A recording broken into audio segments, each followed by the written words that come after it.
नमस्कार मंडळी, ठरलं तर मग या मालिकेच्या आजच्या भागात आज आपण बघणार आहोत. कोर्टाने फक्त अर्जुनला 6 तासांचा वेळ दिलेला असतो. 6 तासात अर्जुनला आणि सायलीला आश्रमात जायचं असतं आणि पुरावे शोधायचे असतात. ते 6 तास अर्जुनसाठी आणि सायलीसाठी खूप महत्त्वाचे असतात, कारण त्यावर आश्रमाचं भवितव्य डिपेंड असतं. त्यामुळे आश्रमात जाऊन आपल्याला काय काय करायचंय, कसं कसं काम करायचंय, कशी कामाला सुरुवात करायची आहे, या सगळ्या गोष्टीचं मॅनेजमेंट अर्जुन करत असतो.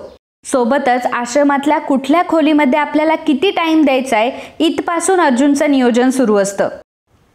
अर्जुन आणि सायली जेव्हा रूममध्ये असतात तेव्हा चैतन्यसुद्धा ऑफिसमध्ये असतो आणि चैतन्यसुद्धा उद्याच्या केससाठी सगळी काही तयारी करून ठेवत असतो. जे काही त्याला शक्य आहे ते सगळे क्ल्यू शोधण्याचा प्रयत्न करत असतो. सगळे डॉक्युमेंट्स रेडी करत असतो. अर्जुन त्याच्या टाईमचं मॅनेजमेंट करत असतो. सायलीसुद्धा उद्यासाठी किती टाईम शिल्लक आहे, कशा प्रकारे आपल्याला 9 ते 6चा टाईम दिला आहे, तर आपण 8:45ला कसे तिकडे पोहोचू, आपण सगळ्या गोष्टी कशा काय व्यवस्थित करू, या सगळ्या गोष्टीचा सायली विचार करत असते. अर्जुन आणि सायली त्यांचा एकही मिनिट वाया घालवत नसतात, कारण उद्याचा दिवस त्यांच्यासाठी खूप महत्त्वाचा असतो. सायली अर्जुनला म्हणते की सर, उद्यासाठी आपल्याला खूप कमी टाईम मिळणार आहे, त्यामुळे सगळं काही आपल्याला प्रॉपरच करावं लागेल. आपल्याला उद्या सकाळी 8:45लाच तिथे पोहोचावं लागेल. आपण जर तिथे 8:45ला पोहोचलो तर आणि तरच आपल्याला कळेल की दुपारचे 3 आपल्याला कधी वाजले ते. पण सर, खरंच तुम्हाला असं वाटतंय का, एवढ्या वेळात आपल्याला खरंच तिकडे काही सापडेल का? अर्जुन म्हणतो की अहो मिसेस सायली, तुम्ही एवढं रेसलेस का होताय? मला सांगा बरं, एवढं सगळं टेन्शन घेऊन हे काय प्रॉब्लेम आता सॉल्व्ह होणार आहे का? आणि तसंही आपल्याला मिळालेला वेळ हा 6 तासांपेक्षा काही जास्त होणार आहे का? हे बघा मिसेस सायली, प्लीज तुम्ही जास्त काळजी करू नका, आणि जे व्हायचंय शेवटी ते होणारच आहे. प्लीज तुम्ही आता झोपा बरं. तर सायली म्हणते की सर अहो पण. तेव्हा अर्जुन म्हणतो की मिसेस सायली, मी सांगतोय ना तुम्हाला की तुम्ही काळजी करू नका या सगळ्या गोष्टींची.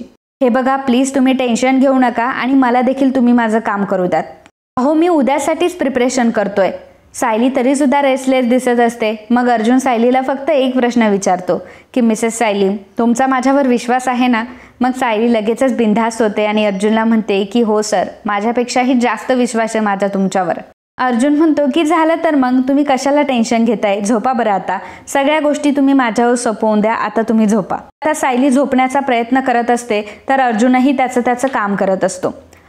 तर मित्रांनो, मागच्या हप्त्यातील आपली पैठणीची विनर ठरलेली आहे अपर्णा निलेकर.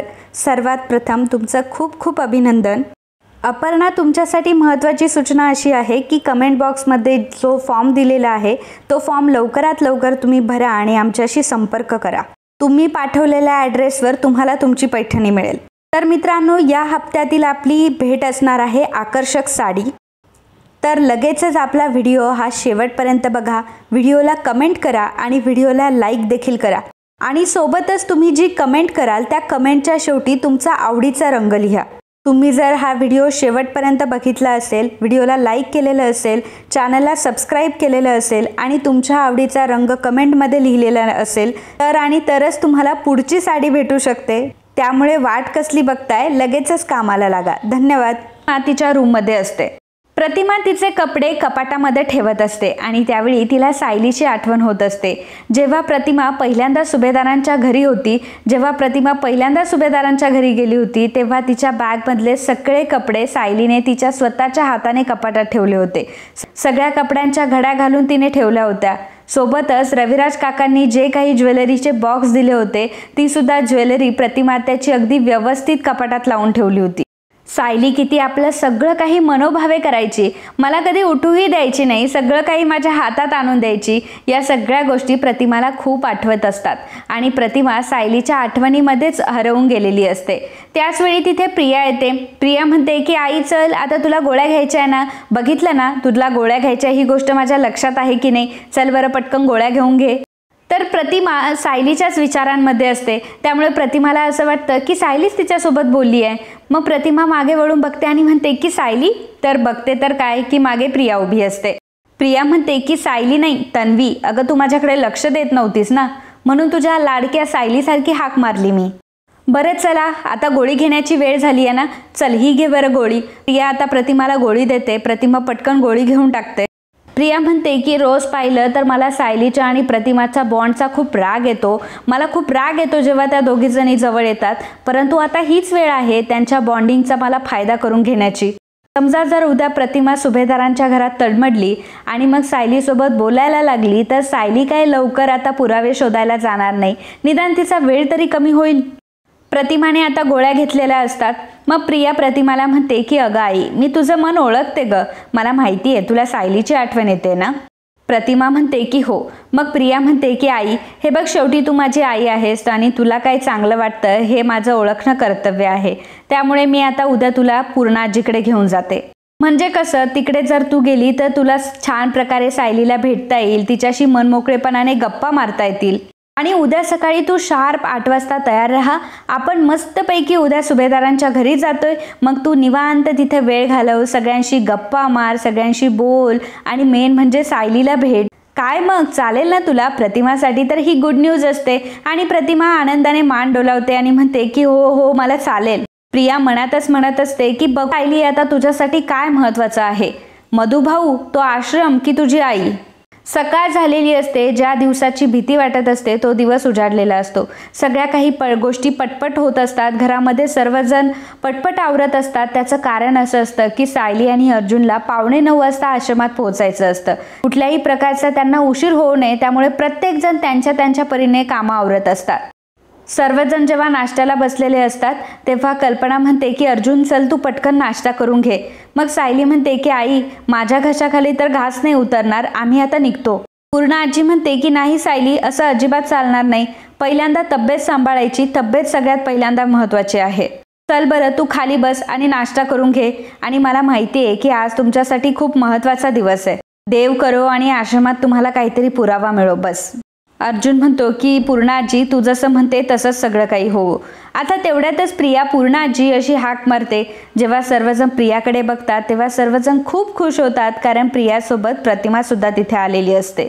प्रतिमाला समोर बघून सगळ्यांना खूप आनंद होतो. सायलीला तर प्रचंड आनंद झालेला असतो. सायली लगेच प्रतिमाला मिठी मारते. प्रतिमाला ती विचारते की प्रतिमा आत्या, तुम्ही कशा आहात तुम्ही?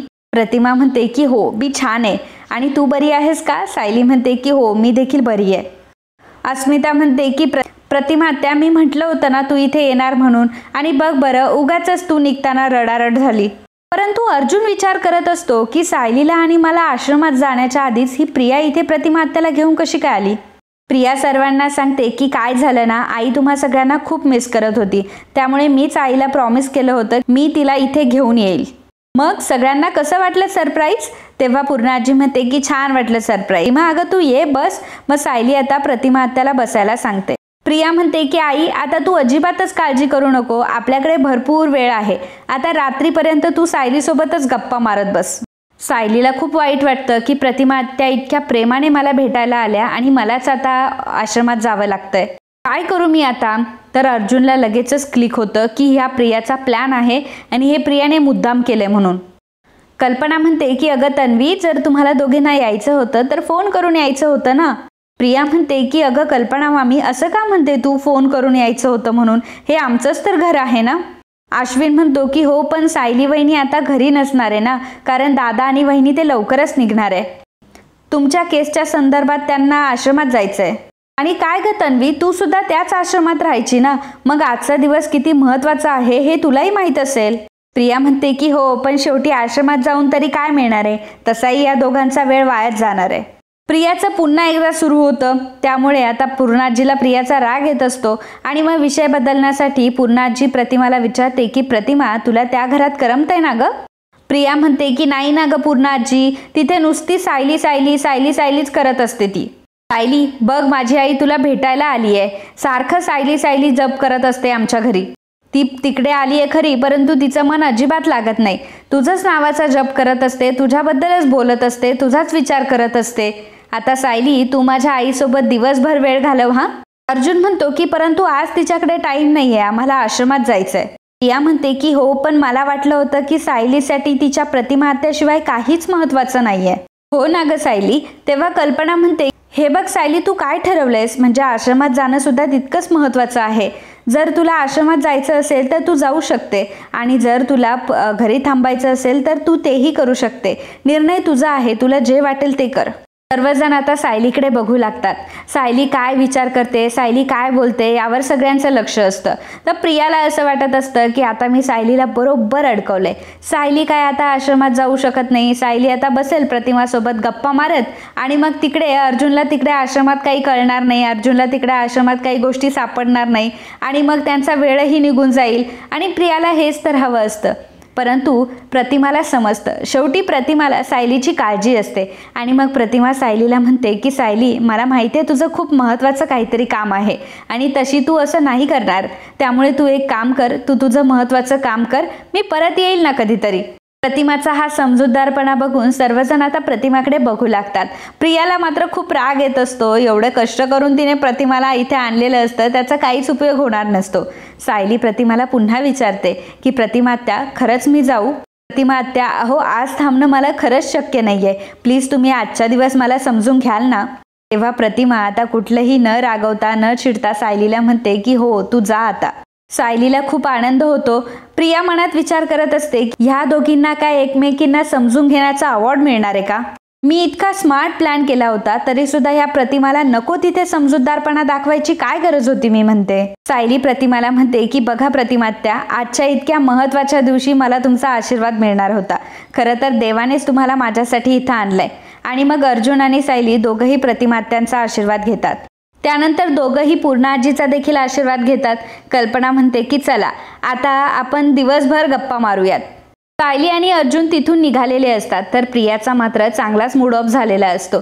प्रियाने एवढं सगळं केलेलं असतं, त्याचा कुठलाही काहीही उपयोग झालेला नसतो. विमल सगळ्यांना विचारते की बरं कोण कोण कॉफी घेणार आहे. सर्वजण हात वर करतात, म्हणतात की मी मी मी सगळेजण कॉफी घेणार असतात. विमल प्रतिमा आत्याला विचारते की प्रतिमा आत्या तुम्ही चहा घेणार ना? प्रतिमा म्हणते की हो. सायली आणि अर्जुन दोघंही आता बाहेर आलेले असतात. चैतन्य ऑलरेडी तिथे आलेला असतो. चैतन्य म्हणतो की बरं झालं तुम्ही आलात, मला असं वाटलं की प्रतिमा आत्ता आली म्हटल्यावर आता तुम्ही काय लवकर येणार नाही. सायली म्हणते की हो चैतन्य भाऊजी, मला तर खूप भरून आलं होतं प्रतिमा आत्यांना बघून. मला थोडं वाईट सुद्धा वाटलं कारण त्या एवढ्या आम्हाला भेटायला आल्या आणि आम्ही तसंच निघालो. परंतु प्रतिमा आत्यांनी मात्र आम्हाला खूप समजूतदारपणे जायला सांगितलं. अर्जुन म्हणतो की नाही नाही, प्रतिमा आत्या तर समजूतदार आहे, परंतु मला एक डाऊट येतोय.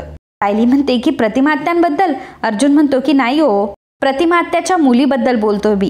ती जर इथं प्रतिमा आत्याला घेऊन आली आहे ना तर तिच्या डोक्यात नक्कीच काहीतरी प्लॅन असणार आहे. सायली म्हणते की अहो जाऊ द्यात ना, चांगलाच प्लॅन होता. 2 मिनिटं का होईना प्रतिमा आत्यांची भेट तर झाली. आता त्या आईंशी आणि पूर्णाजीशी छान गप्पा मारत बसतील. अर्जुन म्हणतो की अहो परंतु तेवढंच कारण नाहीये. मला असं वाटतंय की ती प्रतिमा आत्यांना इथे घेऊन आली कारण तिला तुम्हाला अडवायचं होतं. म्हणजे तिचा फक्त हा हेतू होता की प्रतिमा आत्या जर इथे आले तर तुम्ही तिच्यासोबत अडकाल किंवा मग आपल्या हातात जे 6 तास आहे त्यातला तरी वेळ निदान कमी होईल.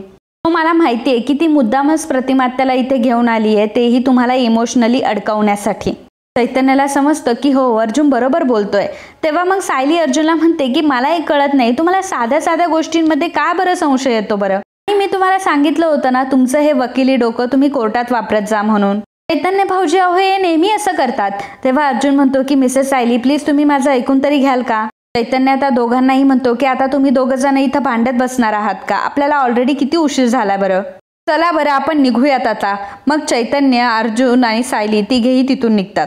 इकडे प्रियाने साक्षीला कॉल केलेला असतो. प्रिया साक्षीला म्हणत असते की अगं साक्षी, मी त्या प्रतिमाला सुभेदारांच्या घरी घेऊन आले. मला वाटलं होतं की प्रतिमा घरात आली आहे म्हटल्यावर यांचा फॅमिली ड्रामा सुरू होईल आणि ही सायली घरात बसेल, पण कसलं काय?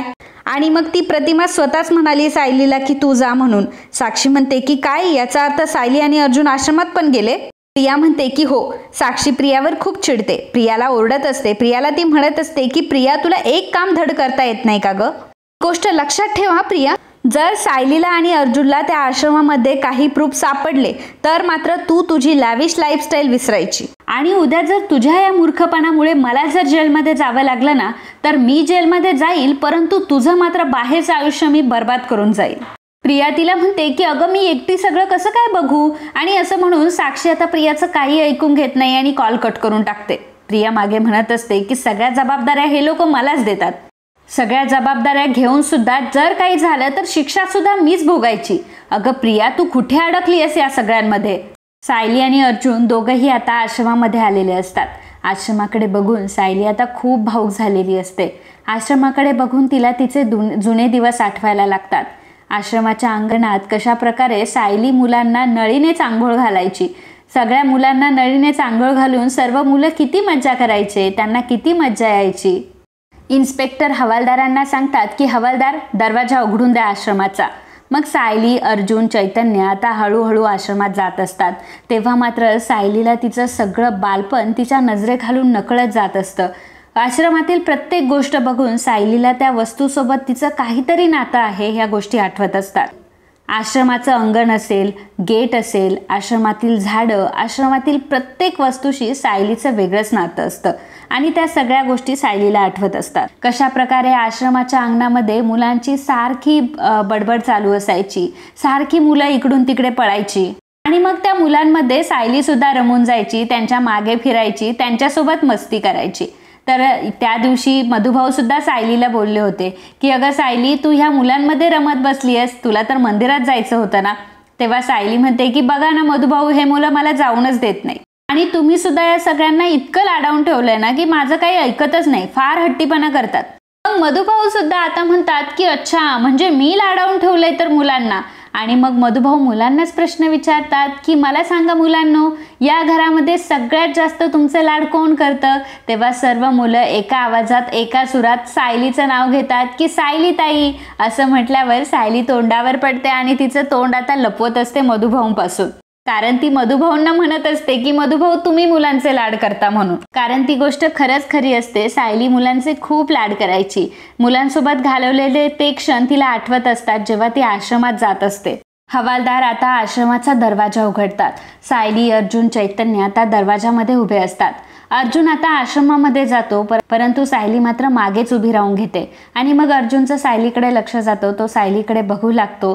सायली मात्र खूपच भावूक झालेली असते. इतक्या दिवसांतून आश्रमाला बघून तिच्या सगळ्या आठवणी ताज्या झालेल्या असतात. त्यामुळे सायलीची पावलं काही पुढे जात नसतात. ती त्या सगळ्या गोष्टीमध्ये गुंग असते. अर्जुन सायलीला म्हणतो की मिसेस सायली चला. मग आता अर्जुनचा सायली ऐकते आणि हळूहळू ती आता आश्रमामध्ये येते. आश्रमाच्या हॉलमध्ये आता सायली आलेली असते. सायली आता सगळा आश्रम अगदी मन भरून, डोळे भरून बघत असते. प्रत्येक वस्तूवर तिचं काहीतरी प्रेम असतं, प्रत्येक वस्तूशी तिचं काहीतरी नातं असतं. आश्रमातील सगळ्या काही गोष्टी ती अगदी बारकाईने बघत असते. तिला तिचे जुने दिवस आठवत असतात. तर अर्जुन चैतन्य आणि सायलीला म्हणतो की आपण आता इथे आलोय, आपण एक काम करूया, जिथे विलासचा खून झाला होता तिथून आपण आश्रमाला पाहण्यासाठी सुरुवात करूयात.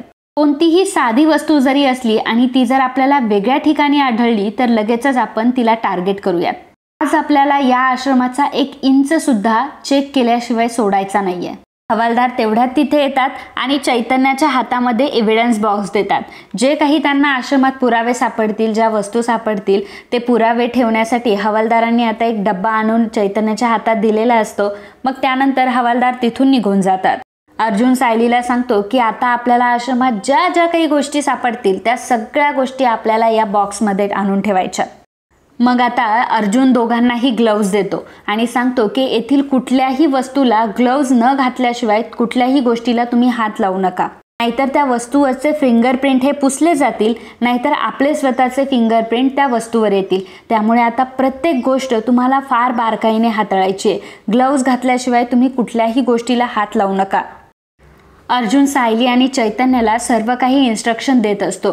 कशा प्रकारे आपल्याला काम करायचंय, आपल्याला काम कुठून सुरुवात करायचंय, या सगळ्या गोष्टी आता अर्जुनने चैतन्य आणि सायलीला सांगितलेल्या असतात. आणि मग त्यानुसार ज्याला त्याला जो तो कोपरा दिलेला असतो त्याप्रमाणे आता तो त्याचं काम करू लागतो. अर्जुन आणि चैतन्य एकीकडे शोधत असतात तर सायली आता एकीकडे शोधत असते. सायली जेव्हा आता प्रत्येक गोष्ट बघत असते तेव्हा प्रत्येक गोष्टीचे तिचं काहीतरी नातं असतं. त्यामुळे त्या गोष्टी अगदी बारकाईने ती बघत असते. सोबतच तिला भूतकाळातल्या गोष्टी आठवत असतात.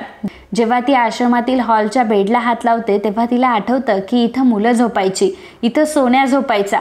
हे तिला आठवतं आणि कशा प्रकारे ती त्यांना झोपी लावायची. रात्री झोपताना त्यांना आईची आठवण यायची आणि आईची आठवण आल्यावर मी त्यांना आईची आठवण येऊ नये म्हणून त्यांच्यासाठी अंगाई गीत गायची. त्यांना किती प्रेमाने झोपवायची. मुलं फक्त माझी गोष्ट ऐकून माझं अंगाई गीत गाऊन झोपायचे. आता मुलं कुठं असतील आणि कसे ते झोपत असतील माझ्याशिवाय, काय हाल चालू असेल त्यांचे. सायलीला असे असंख्य प्रश्न पडत असतात. त्यानंतर मग सायली थोडीशी पुढे येते तर एका खिडकीमध्ये सायलीला एक फोटो सापडतो आणि मग सायली तो फोटो हातामध्ये घेते तर तो फोटो असतो काकूंचा, ज्या की आश्रमात राहत असतात. त्या फोटोवर खूप सारी धूळ जमा झालेली असते. सायलीला फार वाईट वाटतं की घरातल्या वस्तूंची काय अवस्था झाली आहे, फोटोची सुद्धा काय अवस्था झाली आहे. सायलीच्या डोळ्यात पटकन पाणी येतं आणि मग सायली आता तिच्या साडीच्या पदरानेच तो सर्व फोटो नीट पुसून घेते. आणि मग तो फोटो पुसत असताना तिला मधुभाऊंचं बोलणं आठवतं. मधुभाऊ किती भावूक झाले होते. भावूक पद्धतीने मला सांगत होते की या आश्रमातली एकन एक वीट मी माझ्या हाताने रचली आहे. खूप प्रेमाने ही वीट मी रचली आहे. माझ्या बायकोने इथल्या अनाथ बाळांना आश्रय दिला. मधुभाऊंचं या आश्रमावर किती प्रेम आहे. आपण या आश्रमाला वाचवू शकू का, हे खूप सारे प्रश्न आता सायलीच्या मनामध्ये येत असतात. आपण जर आश्रमाला वाचवू शकलो नाही, आपल्याला काही पुरावे सापडले नाही, तर आपण मधुभाऊंना कसं तोंड दाखवणार आहोत, याचाही सायलीला खूप मोठा प्रश्न पडतो. त्यानंतर सायलीला आठवतं की मधुभाऊ किती छान होते. मधुभाऊ सगळ्यांना समजून घ्यायचे आणि मला तर मी काही न बोलताच मला समजून घ्यायचे. जेव्हा एक दिवस सायली आणि मधुभाऊ हे पायरीवर बसले होते तेव्हा सायली मधुभाऊंना विचारते की मधुभाऊ, तुम्ही मला कसे काय एवढे ओळखता, तुम्ही मला कसं काय एवढं समजून घेता. म्हणजे मी खूप काही गोष्टी तुमच्याशी बोलत नाही, तुमच्याशी शेअरही करत नाही, तरीसुद्धा तुम्हाला सगळ्या माझ्या मनातल्या गोष्टी कळतात. तुम्ही आपोआप मला समजून घेतात, कसं हो. तेव्हा मधुभाऊ सायलीच्या डोक्यावर हात ठेवून सायलीला म्हणतात की अगं साऊ बाळा, तू तर माझी मुलगी आहेस. तुझं आणि माझं एक वेगळंच नातं आहे. तुझ्या हृदयाचं माझ्या काळजाशी एक वेगळंच नातं जोडलं गेलं आहे. त्यामुळे तू जो काही विचार करते, जे काही करतेस, ते सगळं मला समजतं. आपल्या दोघांचं नातंच अतूट आहे. सायलीला मधुभाऊंचे ते शब्द आठवत असतात आणि मग तिला फार रडायला येत असतं की आज माझे मधुभाऊ जेलमध्ये आहेत. सायली रडत असताना मधुभाऊंचे हे बोलही तिला आठवत असतात की मधुभाऊ सायलीला म्हटलेले असतात की नशिबाला दोष देणारी मुलगी तू अजिबात नाहीये. नशिबाला दोष देऊन रडत बसणाऱ्यांमधली तू तर अजिबातच नाहीये. मला माहिती आहे की तू पुन्हा एकदा उठून कामाला लागशील आणि माझे आशीर्वाद कायम तुझ्या पाठीशी आहे. सायलीच्या मागे मधुभाऊ कायम खंबीरपणे उभे राहायचे. फक्त मधुभाऊच नाही तर आश्रमातील सर्व लोक सायलीच्या बाजूने बोलायचे. सर्वजण सायलीची किती काळजी घ्यायचे, सर्वजण सायलीला किती सपोर्ट करायचे, या सगळ्या गोष्टी सायलीला आठवत असतात. आणि सर्वांसाठी सायलीसुद्धा किती प्रेमाने करायची. आश्रम म्हणजे सायलीचं जगच होतं. तिला आश्रम असताना दुसऱ्या कुठल्या गोष्टींची गरजच नव्हती. आश्रम म्हणजे तिच्यासाठी सगळी नाती तिला आश्रमातच भेटली होती.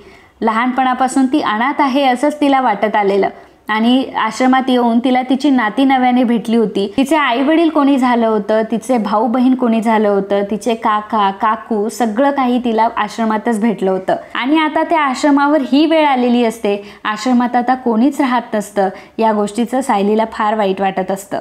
सायलीच्या हातामध्ये त्या काकूंचा म्हणजे मधुभाऊंच्या बायकोचा फोटो असतो.